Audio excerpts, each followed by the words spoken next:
Subsidies last week. Over the last week, Khartoum and other main cities have seen some of the most violent protests in the 24-year rule of President Omar al-Bashir, with many protesters accusing the government of corruption and calling on the leader to step down.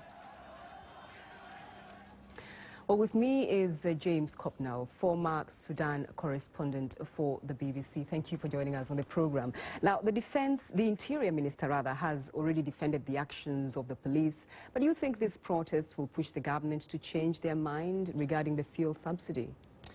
The protests are almost unprecedented, both because there are lots of people on the streets and, in fact, because of the number of people who are being killed. 33 is what the government's saying. Opposition activists and doctors say the real number could be something like 200.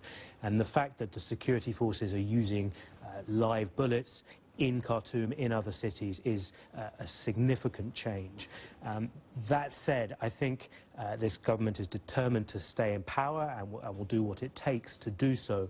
And it doesn't seem keen on changing its economic tactics. It was pushed in this direction by the IMF, which recommended the removal of this fuel subsidy. So there are a lot of voices telling the government to stick with this course, even though there is some evidence, even of members of their own party. More than 30 sent a memorandum to the government saying they should change course. But some say the decision on these fuel subsidies should not really come as a surprise, because Sudan really does need to go on the reform path in terms of the economy. Yeah, and it all stems from South Sudan seceding just over a couple of years ago, because the South Sudanese took with them 3/4 of the daily oil production. Sudan's economy has been in a real mess ever since, and they thought that gold might make up the difference, or agriculture, and that simply hasn't happened. So the economic argument is that fuel subsidies simply don't really actually even help the poor. They benefit the rich more. But I think poor people all over Sudan feel that life is becoming unbearable. The cost of daily produce are going much higher. People can't afford to eat meat anymore and things like this. So the government knew there would be a strong reaction to this decision. What I think is unexpected is just how fierce the crackdown has been. So fierce the crackdown has been, but how much of a threat are these protests to al-Bashir's leadership, really?